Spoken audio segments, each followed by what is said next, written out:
था परंतु मैं बिच्छुओं से दूंगा। सो वही बात कि जब आप परमेश्वर को छोड़ किसी ऐसे को फॉलो करेंगे जो परमेश्वर में नहीं, किसी ऐसे व्यक्ति को देखेंगे, किसी ऐसे जो आप आजकल करते ही हो बॉलीवुड को, ऐसे करेक्टर्स को जो कि टोटल इल्यूजन क्रिएट किया जो सत्य है ही नहीं, ऐसे करेक्टर्स को आप फॉलो करोगे तो आप लाइफ आपकी बाद में रिजल्ट क्या होगा कि जो है कंडीशन उससे भी वर्स हो जाएगी। सो इसीलिए परमेश्वर कहता है कि परमेश्वर पर ही भरोसा रखो, उसके जो ठहराए हुए प्रभु के दास आपको दिए गए मेंटर उन्हीं की सुनो, क्योंकि जब आप ऐसे व्यक्ति जो परमेश्वर में नहीं, जो खुद भटके हुए हैं, खुद एक सत्य नहीं है, एक करेक्टर को जी रहे हैं, तो परमेश्वर कहता है कि ऐसे ही फिर आपको ताड़ना, ऐसी ही पनिशमेंट्स, ऐसी ही रिजेक्शंस का सामना करना पड़ेगा।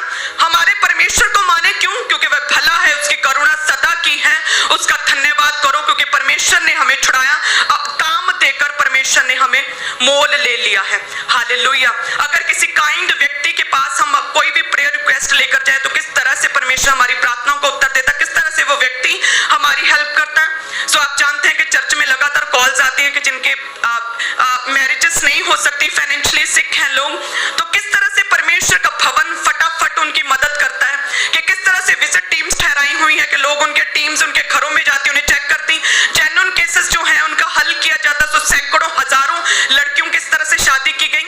सो अगर आप परमेश्वर के पास, परमेश्वर के पवित्र घर में परमेश्वर के मेंटर को फॉलो करेंगे तो परमेश्वर कहता है कि तुम्हें रिजेक्शन कभी सामना ना करना पड़ेगा।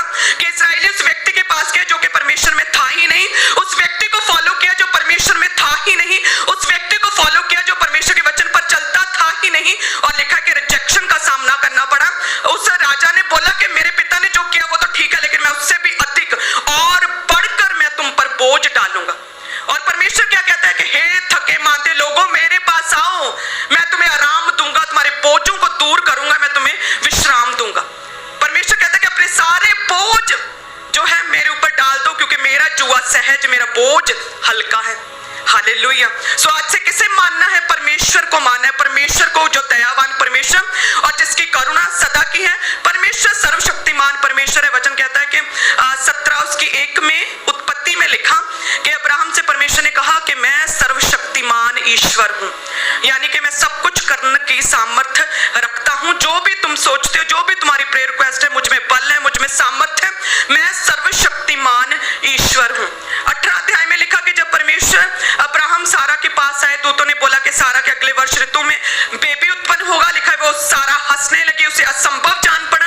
और परमेश्वर ने 18:14 में क्या बोला कि क्या यहोवा के लिए कोई काम कठिन है?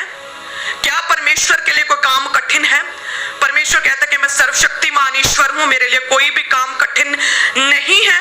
जो तुम सोचते हो, परमेश्वर कहता है मैं सोचों से भी परे तेरी लाइफ में करता हूं। जो तुम एक्सपेक्ट करते हो उससे भी बढ़कर मैं तुम्हारी लाइफ में कर सकता हूं। क्या मेरे लिए कोई काम कठिन है? परमेश्वर कहता है कि मैं नहीं चाहता कि तुम जिस सिचुएशन में हो, जिस तंगी घटी में हो, तुम इसमें और ज्यादा रहो। मैं तुम्हें निकालना चाहता हूं, लेकिन हमें परमेश्वर के पास आना, उस पवित्र परमेश्वर के पास आस लगानी, उस परमेश्वर से प्रेयर करनी है, उस परमेश्वर के घर में बोना है, ताकि परमेश्वर हमारी फेलियर स्पिरिट्स को खत्म कर सके। हालेलुया। ताकि परमेश्वर प्रोग्रेस की, तरक्की के रास्ते, डोर्स परमेश्वर हमारी लाइफ में ओपन कर सके। सो आज हमें ऐसे करेक्टर को, ऐसे बॉलीवुड के करेक्टर को फॉलो नहीं करना, बल्कि जीवित परमेश्वर को, जो सत्य है, जो लाइफ है, जो हमारा मार्गदर्शक है, उसके मेंटर को, उसके अगुए को फॉलो करना। हालेलुया। कितने जन तैयार हैं ब्रांचेस के लिए? सो मेरा विश्वास है कि जब जीवित परमेश्वर को फॉलो करेंगे, सच में परमेश्वर आप पर दया करेगा और ब्लेस करेगा भी। हालेलुया। क्योंकि परमेश्वर कहता है कि यदि तुम बुरे होकर अपने संतान को अच्छी वस्तुएं देना जानते हो, तो मैं तो तुम्हारा स्वर्गीय पिता हूं, तो मैं तुम्हें अच्छी वस्तुएं क्यों करना दूंगा।